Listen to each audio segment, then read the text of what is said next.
Bueno, algo que ya hablamos en el primer capítulo y que hoy de nuevo lo vuelvo a reafirmar porque es algo muy importante cuando se estudia este tipo de relaciones que había en el territorio, es que como tal no existía la prostitución, como hoy la conocemos. No es donde hay una persona que vende ciertos servicios sexuales a otra persona por un dinero, como hoy en día se practica. Lo que sucedía en esa época es que la prostitución era una palabra que se utilizaba para todas las personas que no tenían un estilo de vida acorde a todos los valores que procesaban en ese momento. Entonces, toda la moral cristiana que por un lado la Iglesia Católica fomentaba y por otro lado también la monarquía se aferraba a eso. Entonces, prostituta se le llamaba a una persona que pues incumpliera todos estos requisitos que la sociedad siempre tenía, principalmente con el tema de las mujeres. En el territorio de España ya existían lugares donde se realizaban estas prácticas, pero en América pasa algo muy curioso. Y es que lo que normalmente creemos y como se nos han dicho alrededor a través de la historia, es que la prostitución es el trabajo más antiguo. Pero es que eso depende también del territorio que se dé. A la llegada de los españoles se encontraron con una gran población indígena. Esta fue la única razón por la que la prostitución llegó tan tarde a la Nueva Granada. Fue por la población de indígena femenina que los españoles utilizaron como servidumbre, pudiendo disfrutar de su sexo con plena libertad. Los españoles en la conquista usaron la violencia obteniendo a las mujeres como botín de guerra de ellas y las incorporaron a su servidumbre. Esto comenzó el proceso de mestizaje, donde los hijos que tenían los españoles con ellas, reconocidos como hijos naturales, muchas veces no reconocían a estos hijos, simplemente los apadrinaban. Esto se daba principalmente porque muchos españoles que llegaron aquí al territorio aún mantenían sus matrimonios, o también por otras razones, tanto raciales como étnicas, como todo el tema social que se manejaba en esa época, pues por eso se limitaba simplemente a ser padrinos, cuando no se reconocían como hijos naturales. Y es que a la llegada de los españoles hay que entender cómo se manejaban los nativos. En este sector, los muiscas, normalmente la élite, tenían poligamia. O sea, esto significa que tenían varias esposas. Tenían la principal, pero también tenían un grupo de mujeres que se encargaban de satisfacerlo sexualmente.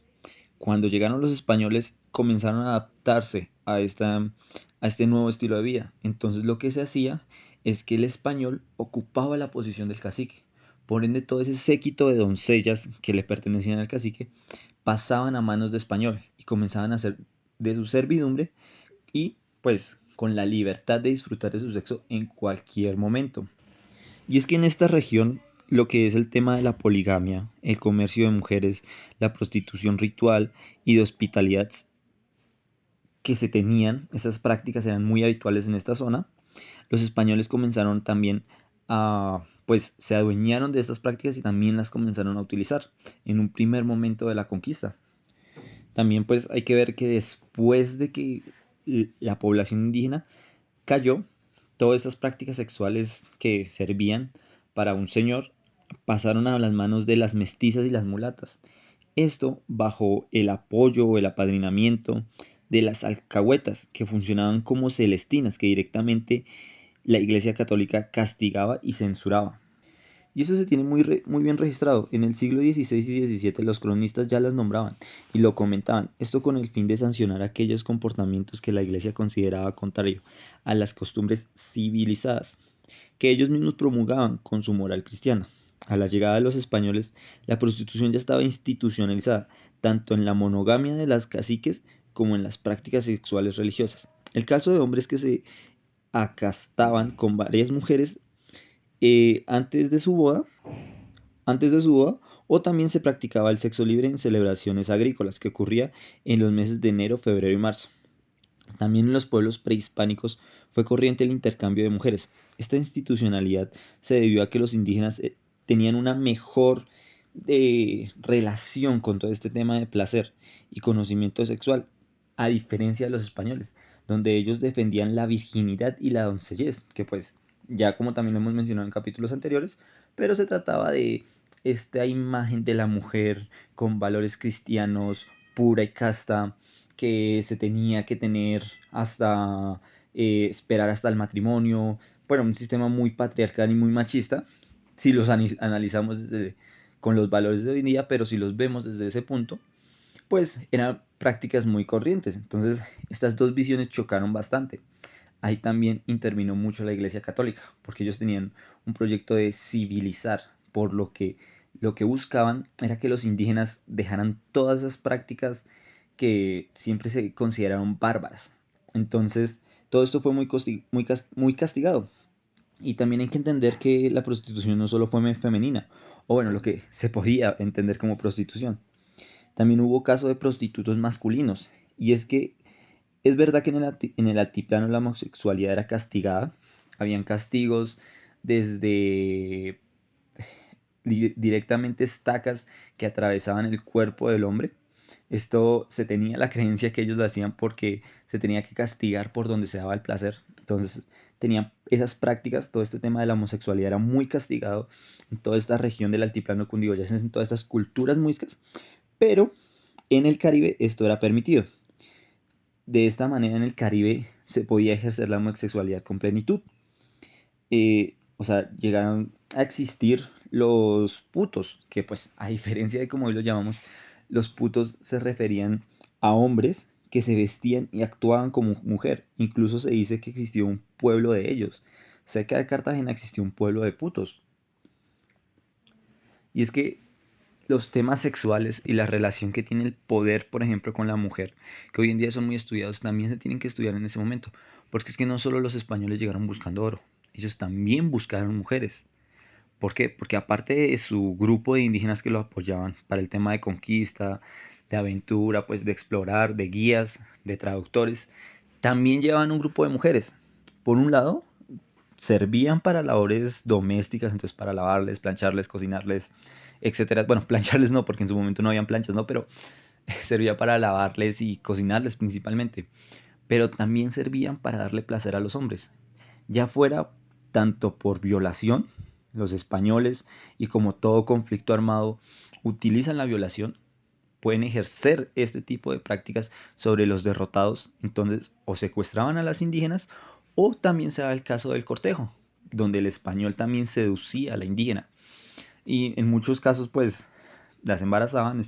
Esto fue lo que comenzó a dar el proceso de mestizaje y en un primer momento también se buscaba que el español pudiera congeniar con la indígena para que así se pudiera, pues, las alianzas que se formaban y todo este sistema de amistad y también para el tema de conquistar y de aplastar, pues también era muy importante esta relación que también los españoles buscaron crear.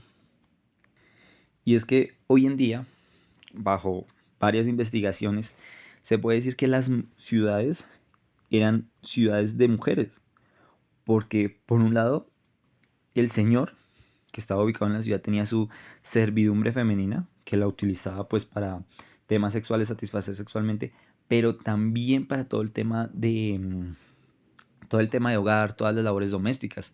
Entonces esto también comenzó a darle forma a las ciudades, a ver cómo se vivía en ellas, a generar esa cultura que los españoles llegaron aquí y comenzaron a crear. Entonces también en esta relación entre hombres y mujeres se destaca el papel del alcahueta.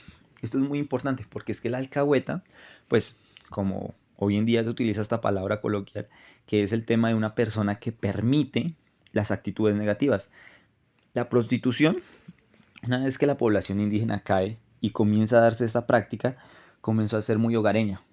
Lo que se hacía es que era el señor o la señora iba a la casa del otro señor, a la otra señora la que daba el servicio y lo hacían. Y en esto participaba la alcahueta, que podía, en muchos casos podía ser un familiar o simplemente un amigo que permitía todas estas prácticas. Por esto fue que la religión o sea, los odiaba, los criticó tanto, los censuró tanto, porque estaba en contra de esta moral cristiana. Estas personas, o sea, simplemente apoyaban estos pecados, apoyaban todo lo que la iglesia criticaba. Entonces por eso la iglesia también persiguió y censuró bastante. Ya en, ya se puede decir que es, estas casas dedicadas a la banalidad sexual comenzó en el siglo XVIII, ya muy en una etapa muy tardía de lo que fue todo el tema de la conquista. Y hoy en día se siguen haciendo estudios porque se suele creer que normalmente la prostitución la ejercían los hombres, pero es muy curioso cómo se dan casos donde también participaban sacerdotes, gente de la iglesia. Entonces son cosas que los historiadores hoy en día están creando. También todo este tema de la sexualidad y la relación que se daba entre hombre y mujer, donde en un principio, pues como digo, no existía como tal la prostitución, pero sí existía este mercado de mujeres, esta situación de utilizar la mujer como un objeto sexual, ayudó a que los conquistadores, número uno, se pudieran asentar en el territorio y también a que se pudiera llevar a cabo un proceso de mestizaje. Entonces, lo que hoy en día conocemos como mestizaje comenzó con un tema de sexualidad, pero una sexualidad del servicio, de servirle. Entonces, hoy es como si hoy en día la empleada de casa tuviera el servicio sexual del patrón, ¿sí? Pero no porque ella quiere, sino muchas veces porque se usa la violencia para poder dar este caso. O simplemente porque también, como digo, dentro de la cultura indígena, esto ya estaba muy familiarizado, entonces ya estaba institucionalizado. Los caciques tenían su harem, también se daban mujeres como forma de pago, también como un tema de amistad, entonces eran utilizadas como mercancías y por esto fue que los españoles se pudieron adaptar pues a ese sistema, porque también muchos españoles llegaron aquí, nomás si vemos en el caso de los tres grupos grandes de conquistadores, que pues Gonzalo Jiménez de Quesada, eh, eh, Fermán, bueno, y entre otros, lo que hicieron fue llegar y utilizar a las mujeres también para sentarse y para que la población comenzara a crecer. Bueno, terminamos con este episodio, espero que les haya gustado. Eh, es muy interesante analizar y estudiar todo este tema porque, vuelvo y digo, son relaciones que se crean para formar el poder, para gestionar todo el tema social, que crean cultura. Y dentro de todo esto que se ha castigado mucho estas prácticas, se ha dejado su estudio y al dejarse su estudio pues se dejan estos análisis culturales que son importantes para entender también cómo fue que se creó la Colombia de hoy en día, cuál es la historia del territorio, cómo formamos esta historia. Entonces, muchísimas gracias por llegar hasta el final, espero que les haya gustado y pues suscríbanse y les agradezco muchísimo. Fui Pedro Julián Ortiz Abella, estudiante en licenciatura en Ciencias Sociales y espero poder estar con ustedes en una próxima.